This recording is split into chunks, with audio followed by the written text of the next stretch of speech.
enormous investment opportunities to Norwegian companies, and it is heartening to see many leading Norwegian companies investing in Pakistan. A renowned Norwegian company, Yara International, is establishing a joint venture in plant nutrition with Fauji Fertilizer Company in Pakistan. Ladies and gentlemen, Excellencies, I hope this initiative will be a trailblazer for many more future projects between our two great countries. Our technology partnership with Norway is a success story. Pakistan IT exports to Norway have grown more than fivefold in the last 2 years. And I have no doubt that this is only the beginning. We also agreed on the expeditious finalization of various agreements and MOUs under process between our two countries and are in progress with different ministries in our respective countries. Pakistan share a convergence of perspectives on climate change. It was a very good discussion. It is heartening to note that Pakistan and Norway signed the MOU under Article 6 of the Paris Agreement on 1st of April this year. We also discussed cooperation in maritime affairs. I briefed my friend that Pakistan is one of the world's largest ship recycling facilities, and our strategic location makes it the most competitive and nearest recycling destination in this maritime region for ships coming from Norway. We are grateful to Norway's maritime authorities for their support in building capacity and providing technical training for Pakistan's shipbreaking industry, in line with the Hong Kong Convention. Ladies and gentlemen, both Pakistan and Norway agreed to enhance people to people contacts, which can become defining for our relations and serve as social and cultural bridges between the two countries. We also noted that Pakistan-Norway parliamentarian friendship groups have been established in the Senate and the National Assembly of Pakistan to promote cooperation between the two countries' parliamentary bodies. Labor mobility was also a key area that we discussed. We agreed to continue work on legal pathways for Pakistan's skilled manpower, stressing the need to combat human smuggling and illegal migration.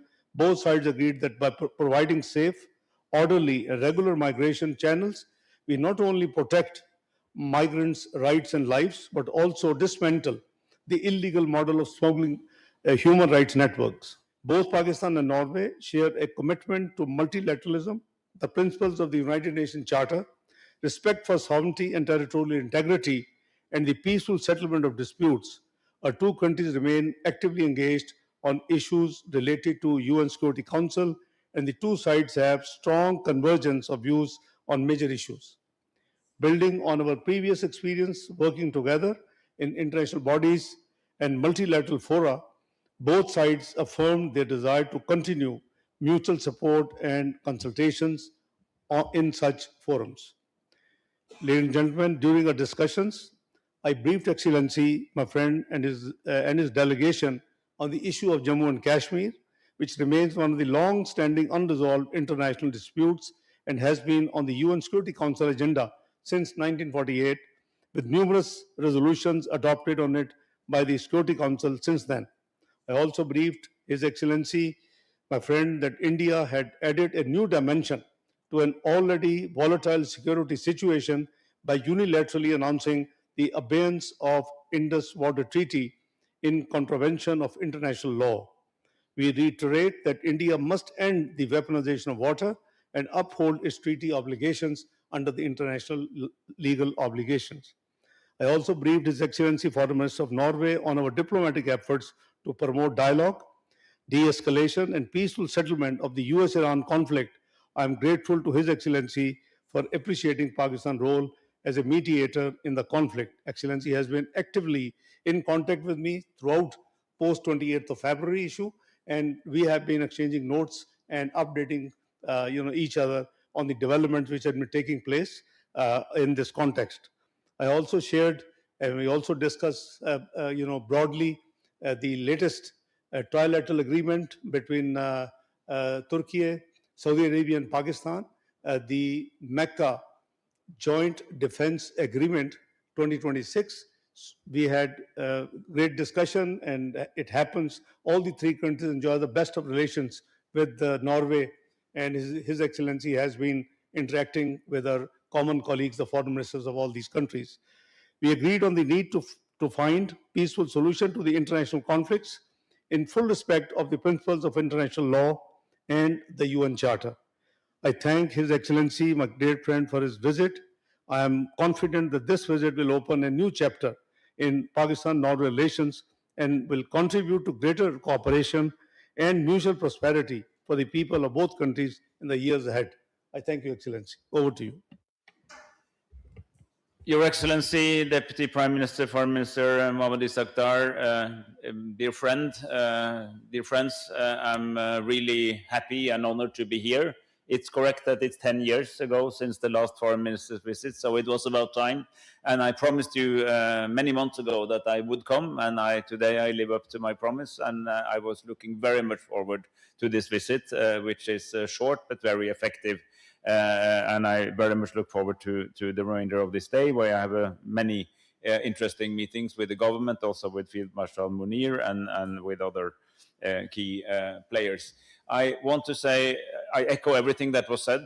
It's a strong partnership between our two countries, between our two communities, the people of Pakistan and Norway. We have a sizable diaspora of Pakistani descent, Norwegian Pakistani citizens in Norway. Many of them are in key positions of politics and society, and are a very welcome contribution to our country. And the fact that we have so many people who know these two countries intimately should also be yet another argument for strengthening our economic ties. So as the Deputy Prime Minister said, we are also discussing that in the context of specifics, but also a desire to strengthen our trade relations in more structural ways, which will be a topic for upcoming discussions, including in the context of the EFTA-Pakistan partnership, which could be developed further, and that would provide for more economic relations for mutual benefit. I also really want to reiterate again our strong support for the very important role that Pakistan has taken in this very dramatic war that started on the 28th of February with the Israeli-US attack on Iran. Norway was one of the Western countries that were clearest and earliest in stating that this war in itself is a violation of international rules. If we stand up for international law, it has to apply to everyone, everywhere, all the time. And even if we have significant disagreements with Iran on other issues, they also have the right to be protected as a state, as we all have. That also means that we had an entry point to Iran, as well as we, as a close ally of the US, have excellent relations with Washington. And knowing this field of peace, mediation, facilitation, I know how hard it is. I know what a massive task you're taking on when you offered Islamabad, not only as the venue, but also as the facilitator of these talks. And I think that what you personally, Mohammad Isakdar, but also your Prime Minister, the Field Marshal, what you have been doing is really a service to the world, and hence also to us. This matters to us as a citizen of the world. It matters also to us as a large shipping nation, because one, as you mentioned it yourself, we share an interest in open sea lanes, in the ability to trade in the high seas, and to respect the very important the Constitution of the Oceans, which is the UNCLOS, the UN Convention of the Law of the Seas. And whatever emerges from this tragic and unnecessary war in the Gulf, we need to protect the principle of free passage. I'm so happy that we see completely eye to eye on what has to be this. And I would like this opportunity again to send a message to anyone involved out there in that conflict, that this issue of free passage and an open strait is not an issue for the warring parties alone. It's a global issue that we have a shared interest in promoting. I was happy to have this opportunity to discuss other regional issues, ranging from Jammu Kashmir to Afghanistan, and of course the challenging relationship with with that country, and also with activities stemming out of Afghanistan, a country we also know well and where we are also active. I was glad to learn more about this new trilateral defense cooperation. As you kindly mentioned, these are three countries with whom Norway have very good and close relations. Saudi Arabia is the country with whom we established the 2-year-old global alliance to promote the two-state solution in Palestine. Norway has always had a strong dedication to making sure that the promise of what once was the Oslo Agreement one day is fulfilled, that we have a free, sovereign, and independent Palestinian state living in peace with its neighbor Israel and all other neighbors. And we keep working on that. And I'm again very happy that this is also an issue where Pakistan and Norway totally agrees and cooperate. And likewise, I mentioned Saudi Arabia. Also, Turkey is a country that Norway works with closely. So we thought this was a very interesting development, and I was happy to have the opportunity to learn more about it. And then finally, I was in my relatively recent past, I was also Minister of Climate and Environment, and for that reason, I followed these negotiations very closely. I've seen, the extreme effects on Pakistan of floods and other expressions of climate change, and I'm happy to have a foreign minister colleague that is so dedicated to that case. And we agreed that while, of course, we have specialized ministries for this, it's also a foreign policy issue. And if you need one additional argument for stopping wars, apart from relieving suffering and ending economic harm, it is that mankind should collectively try to focus on the real issues that requires real cooperative action, that includes combating nature loss, climate change, promoting global health, and fighting poverty. So these are all issues on our agenda, and thank you very much for hosting me in such a splendid way.